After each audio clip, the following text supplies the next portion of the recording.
Today, we're mapping out the entirety of Springfield because truthfully, I've always wondered where exactly is the Springfield nuclear power plant? Full power, Smithers. Or how about this one? Where's Moe's Tavern? Come on! Bonnie, how do you keep getting back in? Well, thankfully, we have this helpful little mapperino to guide us, and we'll be revealing it bit by bit as we learn about every important landmark Springfield's got to offer. Oh, and shout-outs to YouTuber Chocast. He's the creator of this map, and dear heavens, I don't know where we'd be without it. So, anywho, no time to waste, let's get to mapping. So, I think it's only natural we start with the most important place in the series, 742 Evergreen Terrace, home of The Simpsons, and boy, it's quite the nice little piece of suburbia. Well, I mean, that's not the house's fault. It's a nice place, it always has been, dating all the way back to its first true appearance in Simpsons Roasting on an Open Fire. Dear friends of the Simpson family, we had some sadness and some gladness this year. Now, obviously, the house isn't always covered in Christmas decor. It's just that, as the title implies, this is a Christmas special to kick off the series, following Homer as he tries to treat his family for the holidays, tries being the key word. Turn on the juice! What do you think, kids?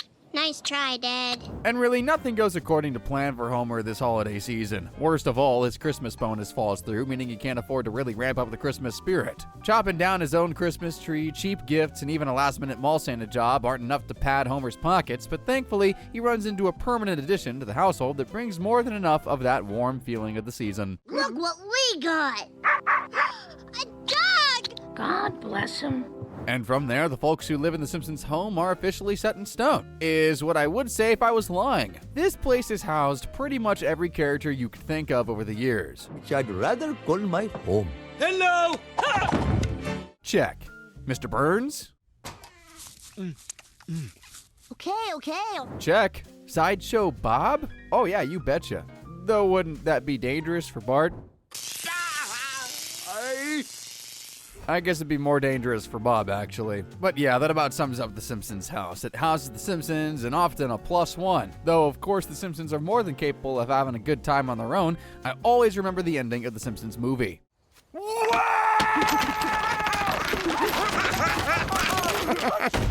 And heck, while we're on Evergreen Terrace, let's head left one house over and look at the neighboring house, 744 Evergreen Terrace, the old Flanders place. It first shows up in Simpsons Roasting on an Open Fire, and right from the get-go, you can tell what the place is like. Remember how Homer's lights looked from earlier? Well, this is Flanders' setup.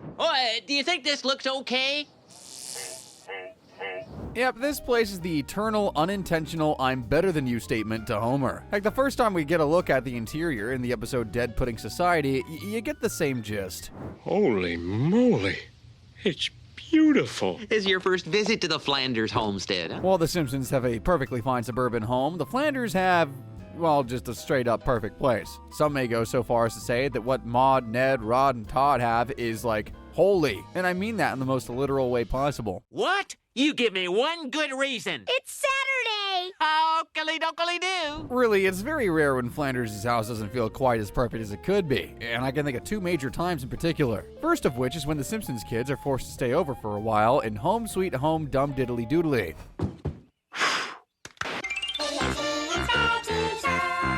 12 seconds later. Daddy, what's the red stuff coming out of Kitty's ears? Just raspberry jam. And of course, I can't forget when Flanders' entire life was turned upside down when a hurricane hit only his house in Hurricane Nettie. It's all gone. Everything. Flanders is stranded at the church with his family until a miracle happens. The entirety of Springfield bands together to put his house back together. And with how smart Springfield is, I'm sure Ned's got nothing to worry about. Just as you remember it. Is that toilet always next to the refrigerator? Nat. Well, I'm sure it can get worse at least. Now, this is the room with electricity, so I don't know, you might want to wear a hat. Well, I'm sure. Should I even finish this sentence? What do you think of the house that Love built? Oh, shoot. Well, the answer was no. And with his home left in rubble for the 10th time in 24 hours, Ned Flanders does the unthinkable. He gets mad. Really mad. Oh, okay, dude. Here's a catchphrase you better learn for your adult years. Hey, buddy, got a quarter? I wouldn't want you to have a cow, man. There's being burned, and then there's what Flanders just did to Bart. Good heavens, that was rough. Thankfully, after a quick trip to the psych ward, Ned is back to normal, and sure enough, so is his house by the very next episode. But I think we learned a very valuable lesson. Do not mess with the Flanders household. Now let's head southwest, a little bit towards the town square. We're moving from one of the holiest places in town to what I'd say is the polar opposite of that. Okay, it's over. Get him out of here. Yeah, Moe's Bar is probably one of the sleaziest places in town. This place is covered in grime, both literally and figuratively, with it always seeming like Moe's breaking a good handful of laws at all times. Heck, Moe manages to find a way to keep this place in business when alcohol is full-on outlawed in Springfield. That's how low he'll stoop to. This is a raid. A raid? I don't know what you expect to find in the neighborhood pet shop. But as fishy as this place can be, Homer keeps on coming back to it. But maybe there's a good reason for it. Remember earlier how I said the bar was southwest of the good old Simpsons place? Well, it's not always like that. I did it. I walked all the way to Moe's from my house. Way to go, Dad. So does Homer really only go to Moe's because it's so close by them? I mean, if that were the case, I wouldn't blame him. But honestly, there's a lot of evidence to the contrary. Heck, there's a whole episode where Homer needs a designated driver to get back home. Don't forget to bring back my car back tomorrow. Good night, Barney. Just slide it under the door. So, alright, here's my thing. There are a lot of instances where locations shift in this series, often for a gag or something like that. So I'll do my best to explain in instances where it's necessary, and in this case, it's always been pretty clear that Homer's house is absolutely not to the left of Moe's within walking distance. One look at the episode Lisa Sacks and you'll understand that much. Disregard the fact that Homer brought his kid to a bar, and you'll see that they start walking to the right of Moe's rather than the left, likely to head over to where they parked their car. So, back to what I was saying at the very beginning, no more tangents. If Homer isn't going to Moe's just because it's close, why does he keep crawling back to the place? Well, probably because it's where all of his friends hang out. Odds are, if Homer isn't interacting with his family, he's here with Lenny, Carl, Barney, and of course Moe. 91% of all traffic accidents are caused by you 6 guys. Traffic incidents aside, it always seems like if Homer isn't able to crack a smile at home, he'll find a way to crack one at Moe's. And more often than not, that's because of the owner himself. Even back in the tavern's first appearance in Simpsons Roasting on an Open Fire, you can tell Moe really cares about Homer's happiness. You've been sitting there sucking on a beer all day long. So? So it's Christmas. Thanks, Moe. That may be one of the sweetest things I've ever seen this guy do. But despite usually putting his friends first, there have been times where Moe's been as bitter of a guy as the stuff he keeps behind the counter, with no moment more infamous than the Flaming Moe incident. Things started off innocent enough. Unless you're an alcoholic, then this next scene may be horrifying for you. Oh, sorry, I forgot we're out of beer. If I ever freak out that much over alcohol, I'd probably admit myself to rehab on the spot. Thankfully, Homer's got a secret homemade recipe he once made in an emergency, fittingly named the Flaming Homer. Grab a bit of just about everything you got in your liquor cabinet, add a dash of children's cough syrup, and to top it all off, Whoa! nothing adds to flavor quite like fire, unless you're working with ice cream. Sure enough, when Moe introduces the drink to the rest of his bar patrons, it's a smash hit. The bar becomes the hot spot in Springfield, but Homer is cut out of all the profits that Moe's swimming in. What do you call it? It's called a flaming... Moe! That's right, a flaming Moe. My name is Moe and I invented it. I wonder how often this type of stuff goes on in kitchens. Playing finders keepers of the recipe is pretty jerky, but it pays off for Moe really well, even attracting big-name bands like Aerosmith to his run-down booze joint. Eventually, the lack of recognition and reward for his brainchild drives Homer mad, leading to him revealing the recipe to some big companies looking to buy off the recipe from Moe. It costs Moe millions, but what he lost in money, he made up for with rekindling his friendship with Homer. Maybe some things are too good to be kept a secret. Compliment to the house. I guess so. One flaming Homer. Oh, But I've had enough of beer for 1 year. Let's head northeast, off to somewhere we hopefully won't find anything alcoholic of the sort, Springfield Elementary School. Though, actually, I may have spoken too soon. I've seen the stuff the teachers have been through here, and it'd probably drive anyone to a bottle. If you can teach one kid one thing, then today will be a success. And I mean, it may not just be the teachers who I have to worry about. This is the school that Bart Simpson goes to, after all. First, the easy part. Get some liquor. Alright, unless they're named Lisa or Martin, there's a good chance someone inside this school has alcohol on them, but that's a discussion for a different day. On a good day, this place is your run-of-the-mill elementary school, just like how we see it in its first major appearance in Season 1's Bart the Genius. I mean, hey, at least for me, that's pretty much got all the archetypes I had in my school. You got the brainiacs like Lisa, bullies like Nelson, Ralph, and a good couple of troublemakers like Bart. Problem is, these troublemakers cause a lot more trouble than you could imagine. I don't think any principal could stop something like that, especially not a mama's boy like Seymour Skinner. Speaking of which, in case you didn't know, he's not very great at his job. Oh, look, here comes Lumpy, the school snake. Oh, Lord. I hope he's a better cook than he is a principal. If you don't get that yet, you will later on. Just stick around. Though I think the real heart of the school lies in Miss Crabapple, and nothing speaks to that more than the episode Bart Gets an F. So this one's got a pretty unsurprising revelation. Bart's failing history class. I'll give you time to pick your jaw up off the floor. Go ahead. This test is worse than Millhouse's exam. Alright, obviously I'm joking. That's not shocking at all. What is shocking, though, is that after Miss Crabapple gives him one more shot to retake his history test, Bart actually tries to apply himself. He stays inside on a snow day and studies his butt off, tries to put himself in American history to really jam it into his head, though his imagination tends to get the better of him. Fellas, I've invented something fun. Hey, look, everybody. Even the founding fathers would take a day off if a snowflake falls, but not my old middle school. We had to ride the bus on icy roads just so we could learn about mitochondrias. Anywho, even going in with his best effort, Bart still fails his exam, meaning he's got to stick back a grade, and he's devastated. I mean, who wouldn't be? Even cranky old Miss K starts to crack. But then, a miracle happens. Oh, now I know how George Washington French in 1754. You just demonstrated applied knowledge. You deserve an extra point on your exam. Hey, it's only fair. I passed? Just barely. I passed! Honestly, despite what the name implies, Miss Crabapple is soft at heart and will always try to bring out the best in even the most hopeless of students. And I think that's kind of the story for the entire school in general. Hope to the hopeless and all that. Hi, Super Nintendo Chalmers. I'm learning.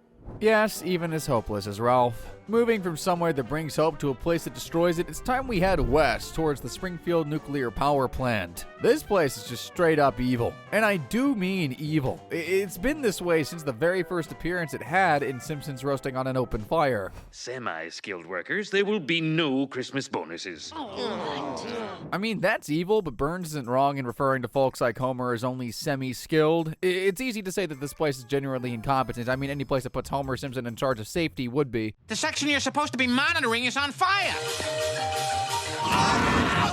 In real life, a city with that man at the helm of nuclear reactors would be vaporized within a day. But that's not even necessarily evil, it's just really, really dumb. No, this place really does suck the hope out of people, though. I mean, it drove Frank Grimes to insanity after seeing how Homer gets away with literally everything. Heck, it drove him to more than insanity, it drove him to this. I don't need safety gloves because I'm Homer Simpson. Yeah, this place drove a man to his death. Evil, I tell you. Honestly, this place might be cursed or something. With a guy like Monty Burns at the helm, this place might even be demonic. I'd sell my soul for a donut. That can be arranged. Flanders! Who's that goat-legged fellow? I like the cut of his jib. Prince of Darkness, sir. See, I told you so. Just disregard the fact that the scene is technically not canon. Treehouse of Horror is iffy, you know? But if you really want to see something that shows how grueling this place can be, look at how Homer's treated when Maggie's born in the episode And Maggie Makes 3. After finally making enough money to pay off his debt, Homer does the obvious best thing and immediately quits his high-paying power plant job, in style, might I add. I hope I haven't upset you. Homer may have more money than usual, but his brain cell count remains the same. Homer then does the next smartest thing possible. Go get his dream job at the Bowl-O-Rama. And while we're at it, we'll just mark that off. It's here on the map. So yeah, anywho, Homer gets a job at Barney's Bowl-O-Rama and has accommodated his family's budget accordingly. And then Marge gets pregnant with Maggie, meaning all their financial plans are ruined. We're doomed! And yeah, you know what that means. Homer's gotta crawl back to that sweet, sweet power plant money. And after what he did to Mr. Burns, he won't bring him back without humiliating him first. Mr. Burns has a little present for his newly rehired employee, a special motivational plaque. Don't forget, you're here forever. Classic Mr. Burns, casually torturing his employees. Thankfully, Homer's solution of putting some pictures of Maggie over the message makes his job at the plant look a little less grueling. But man, this place is evil. Don't even get me started on how it affects the wildlife.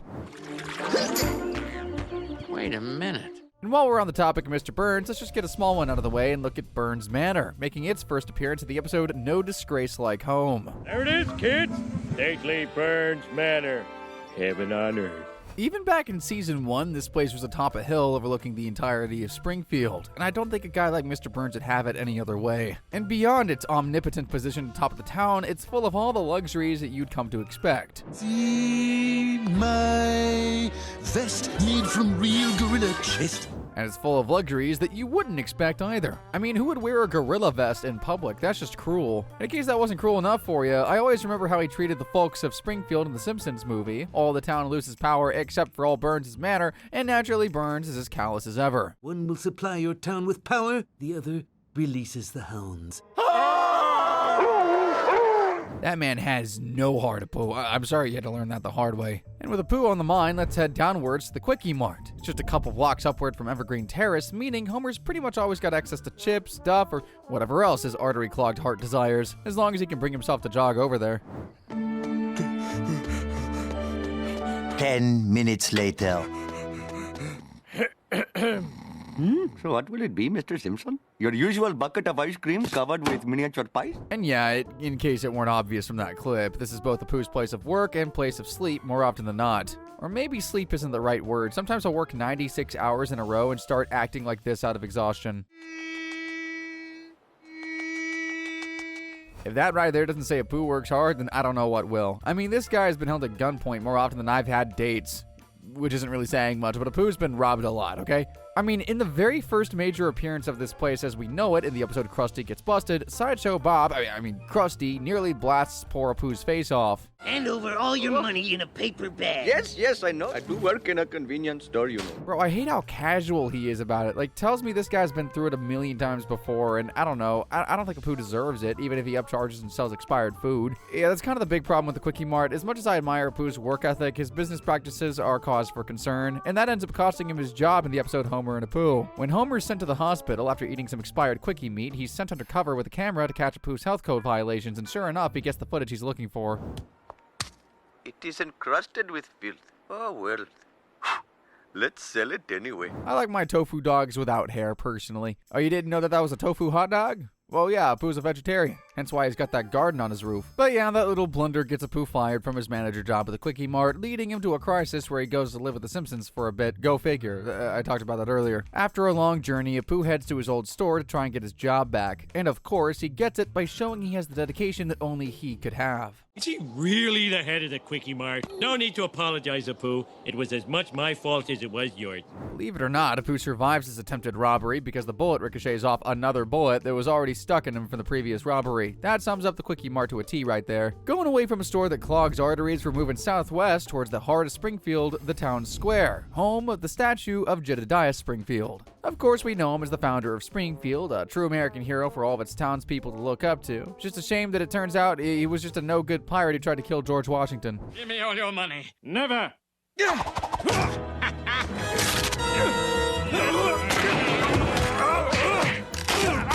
Okay, so maybe he's not an American hero, but it makes what happened to his statue in its debut episode, The Telltale Head, a whole lot easier to swallow. In that one, Bart's peer pressured by his bully friends to cut off the head of the statue, and after a misguided pep talk by Homer...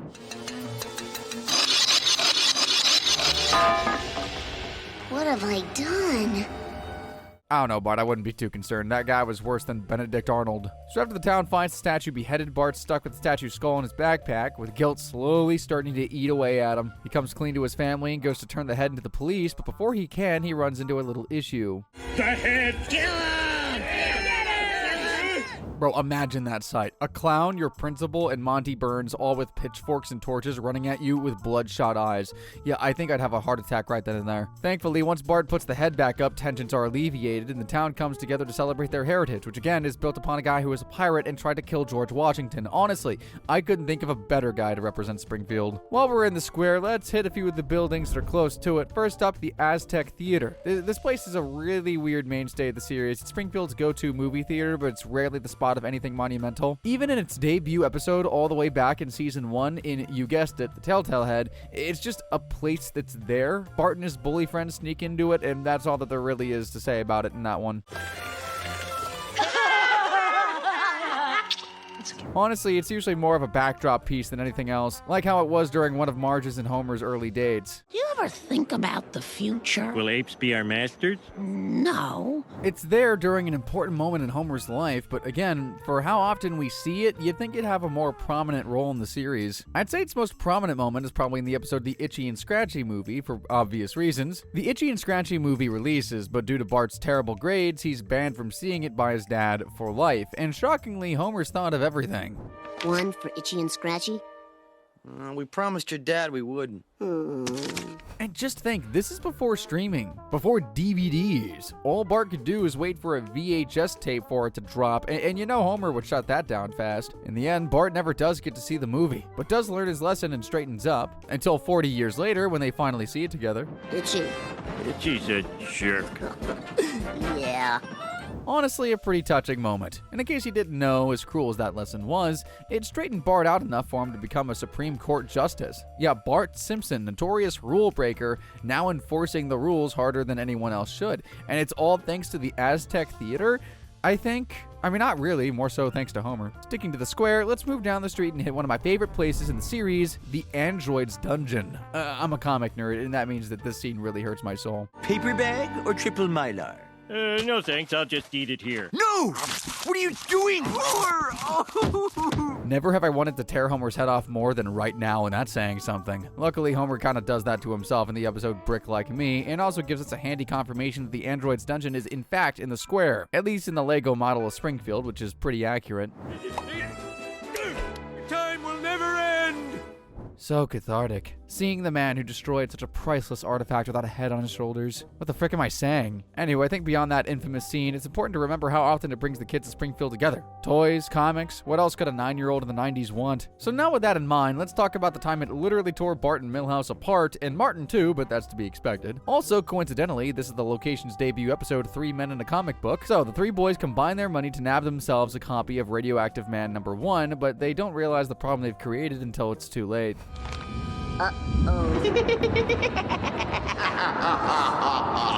I've been wondering this for a very long time. Why did Comic Book Guy decide to just randomly have the creepiest laugh in the world for that one scene exclusively? I mean, I get that this guy was a creep, but like that was in a different sense. Ugh, this high-speed modem is intolerably slow. Hey, what the? For context, that episode was aired in 1998. Can't imagine what this guy would look up nowadays. Ugh. Anyway, back to Bart. Milhouse and Martin have a custody battle over the comic book, and when I say battle, I mean that literally. I thought you boys might like some milk. Thank you, Mrs. Simpson. Maybe my priorities are out of whack, but s'mores wouldn't stop me if Spider-Man #1 was on the line. I'll become a killer for that, screw it. In the end, though, the boys are too busy fighting each other to save the comic book from being destroyed by the rain, mud, a dog, and lightning. So yeah, lesson learned. Make sure to off folks earlier so that doesn't happen. Speaking of offing people, donuts. Yeah, I'll be real, I don't have a great transition here, I'm not gonna lie. Let's talk about Lard Lad's Donuts, which is towards the top of the map, right beneath the Springfield sign in its own little fast food / chain business district. Hey, look, that's how things seem in Lard Lad's debut episode, Treehouse of Horror 6. Oddly, it's another place we don't see too often, but when we do, boy, does it make an impact. I got your donut, Lard Lad! And what are you gonna do about it? A few moments later. If you're looking for that big donut of yours, Flanders has it. Just smash open his house. Good for him. And again, this was Lard Lad's first major appearance in the series, going on a rampage and destroying all of Springfield. Would you believe me if I told you that this isn't the only time a donut caused the destruction of the whole town? I'm serious. And in this case, it's not even a Treehouse of Horror episode. Yeah, the other major appearance that comes to mind is in the Simpsons movie. Now, hear me out. There's a point in the movie where Homer's supposed to properly dispose of a silo full of pig crap. Shockingly, he's actually waiting in line to do so when Lenny calls him and gives him big news. The donut shop is giving away free donuts. One issue. Better hurry, they're going fast. With Wiggum on the scene, I give it about 10 minutes before the donuts are gone, if he doesn't accidentally shoot himself again. So with the donuts in mind, Homer rushes and dumps the silo into Lake Springfield, causing it to be catastrophically contaminated, which then sets off the whole chain of events that leaves a dome over Springfield, which causes the city to burst into chaos, which almost blows everyone up. all because of Lard Lad's donut. It's a stretch, but damn it, this is my video. Speaking of damnation, let's talk about Ned Flanders' favorite place in town, church. Okay, maybe second favorite considering how he's reacted to his house being destroyed earlier. Being just to the northeast of Springfield Elementary, again shown to be in kind of its own little area, and even back in its debut episode of The Telltale Head, it sure has an interesting shape. Since Lazarus rose from the dead. Lazarus who? It only figures Homer would learn about Lazarus from football rather than church. But unless your name is Homer, this is the place for all of Springfield's holy needs. Wanting to have a wedding? Well, this is your place. Hathor on the occasion of their man. We've heard enough about Blizz Blaz and get to the bloody point. Alright, well the problem with that wedding is Mr. Burns is involved. But while sure, it seems like a lot of folks go to church, some folks who go don't really care all that much. Those pious morons are too busy talking to their phony baloney god. And by some, I mean mainly Homer. I mean, there's a whole episode about Homer just straight up deciding to not go to church anymore. At first, it seems like he's made the right move, with everyone being frozen stuck inside church while he's nice and warm at home. Suffice to say, in the end, God gets his revenge. While everyone's busy at church, Homer's once again left nice and warm, just with a bit more holy irony this time. Marge, turn on the heat. The hot coals and scorching fires of hell have come a bit early for Homer J. Simpson, haven't they? Thankfully, some quick thinking by Flanders ends up saving Homer's life, though it takes some convincing for God to let that happen. Dear Lord, may your loving hand guide Homer to the mattress. Seems pretty valid. I'd probably do the same if I were him to Homer. I saw what he did to Spider-Man #1. I'm vengeful. Sue me. All right, now that we're pretty deep into our map, let's tackle one of the trickier locations on our map, Krusty Burger. It's right here next to Lard Lad's. Just kidding, it's actually here next to the church. Just kidding again, it's actually right in front of the Aztec Theater. So what's the truth? Truth is, these things are everywhere. In fact, they pretty blatantly replaced McDonald's in Springfield. Just take a listen to this conversation between the Springfield police force at a Krusty Burger. You know, I went to the McDonald's in Shelbyville on Friday night. What? I never heard of it either, but So Krusty has monopolized the entirety of Springfield to the point where even the most popular fast food chain on the planet can't get a location up. That's concerning, but also explains why there's just so many Krusty Burgers literally everywhere. In fact, take a look at this scene from Boy Scouts into Hood and you'll see I'm not joking. Krusty Burgers!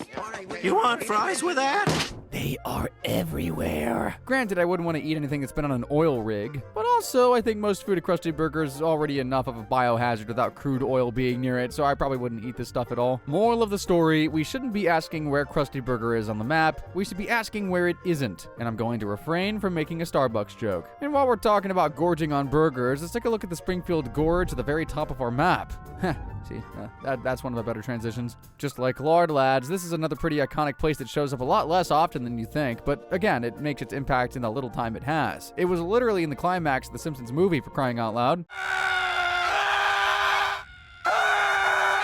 For some reason, that scene always stuck with me. Maybe I just love the Simpsons movie too much, because honestly, 95% of that movie sticks with me on a day-to-day basis. Though what oddly hasn't stuck with me is the Gorge's first appearance in the episode of Bart the Daredevil. After Bart sees a stunt show, he decides he wants to become a daredevil himself and starts ramping off things at the skateboard. And let me tell you, he clears some big gaps. Hi, kid. Thanks. I can't tell if it had been funnier if Bart accidentally landed on Homer there. Eventually, Bart needs a real challenge, and it comes to him in the form of the Gorge. Lisa gets word and gets the rest of the family to try and stop him, but the only thing that snaps some sense into Bart is when Homer threatens to jump the Gorge himself. Bart finally realizes it hurts his family to see him do such stupid things. Too bad it's too late to stop Homer. I'm gonna make it. I'm gonna make it. I'm king of the world. At least he had a moment on top of the world for like 3 seconds. Moving back into the heart of Springfield and right above the statue of Jebediah, let's look at the town hall, where we usually get a good idea of the entire town's stances on important political issues, like what to do with those dang dolphins. We're all frightened and horny, but we can't keep us from living and scoring. If I had $1 for every time I'd heard that sentence, I'd be a millionaire. This place hasn't always been home to debates on crazy dolphins, or jokes though. In its debut episode, Homer's Odyssey, it's really not even close to what we know it as today. Next on the agenda. I have a lot of problems with that scene. I don't know who these three guys at the table are. I don't know why the town hall doesn't have its iconic dome, and I don't even think this looks like it's in the town square at all. I need to see this place as I know it and love it pronto. Much better. No, honestly, there's a lot of memorable scenes in this place. After all, this is where everyone's favorite politician in the world, Mayor Quimby's office is. Sir, there's an unruly mob to see it. Does it have an appointment?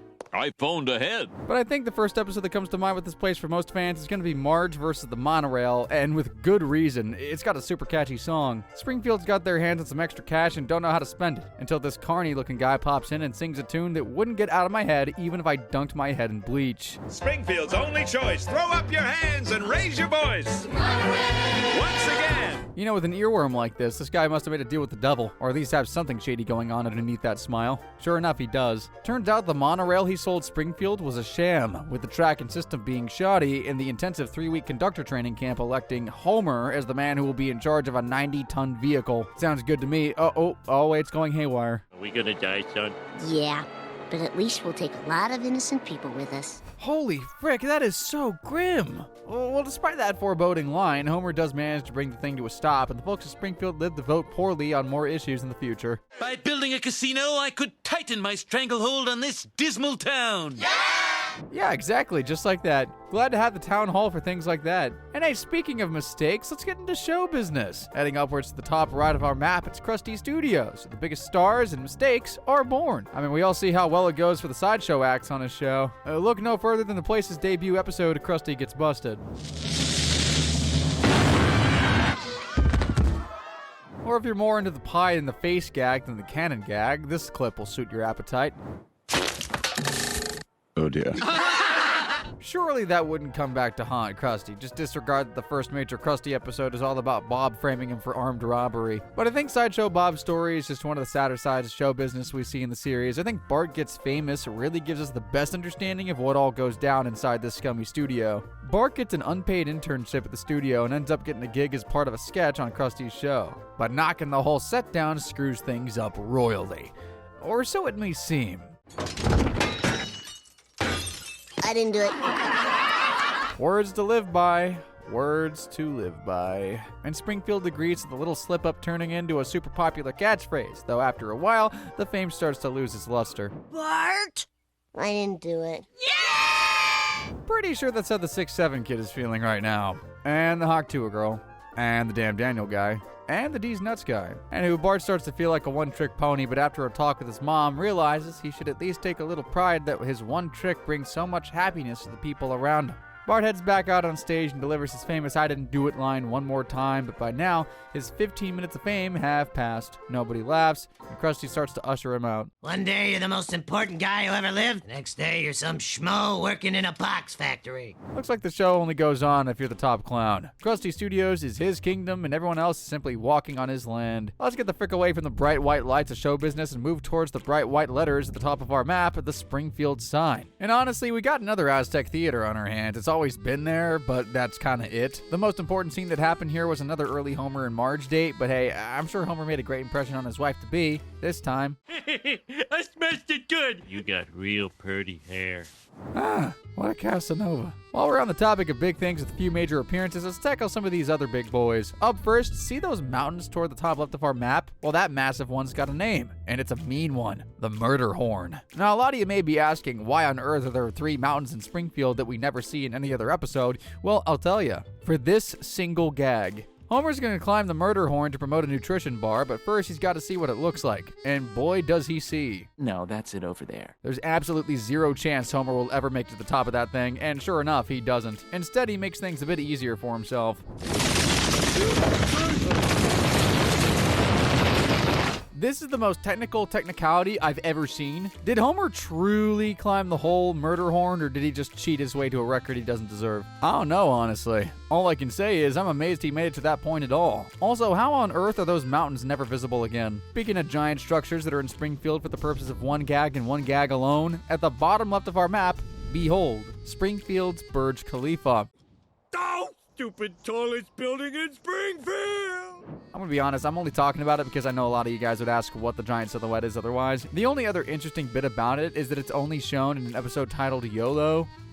Yeah, it hurts knowing this much Simpsons lore sometimes. And while we're in a kind of purgatory of weird locations, let's talk about the Springfield Tire Fire, which isn't on the map technically, because this place shifts quite a lot. It's hard to say where exactly it is. I mean, here it is in its debut episode, Homer's Odyssey. Really a blink and you'll miss it moment right there, but there it is in a scene that isn't the intro. I mean, the tires aren't burning, so maybe it's not even the same tire yard, but dang it, what city has 2 tire yards? All that we can tell from that scene is it's in the middle of civilization, which isn't the case in the episode 4 Regrettings and a Funeral. Joyce.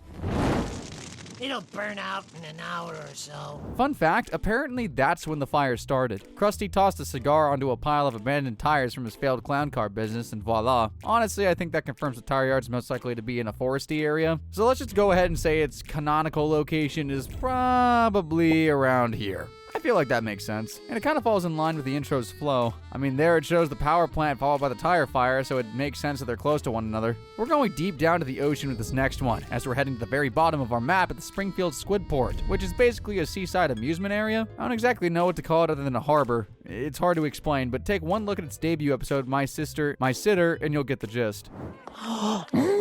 This is what I imagine Paris must be like. It's the one-stop shop for all of your semi-upper middle class necessities. Turbans, overpriced spaghetti, tattoos. It's got the works. And all in one spot, no less. So if you ever have a hankering to get a tattoo of a squid on yourself after going to a bunch of yuppie stores, this is where you need to go. I'm gonna be real, I don't know what else there is to say about this one, but I've saved the best for last, and I am very excited. And finally, the most important location of them all. Principal Skinner's house, debuting in 22 short films about Springfield. Well, Seymour, I made it. Ah, Superintendent Chalmers, welcome. I'm sorry, I can't help myself. Anytime The Simpsons comes up, this scene comes to mind. But hey, there is some relevant stuff to talk about here. Take, for instance, this next scene. Oh, ye gods! My roast is ruined! But what if I were to purchase fast food and disguise it as my own cooking? Slap it on the map. That's yet another Krusty burger. See? Like, I had reason to talk about this scene again. Although, to be fair, this house may not exist anymore by the end of this bit, as after Skinner gets his patented steamed hams from Krusty Burger to fool Superintendent Chalmers, he realizes he forgot to turn the oven off. Oh, well, that was wonderful. Good Lord, what is happening in there? Aurora Borealis? I mean, what unforgettable luncheon is complete without Aurora Borealis burning your house down? And that is pretty much every major place you can find in Springfield. Let me know where you'd head first in the comments below, and check out another vid of mine by clicking on the screen right about now. And as always, guys, thank y'all very much for watching. See ya!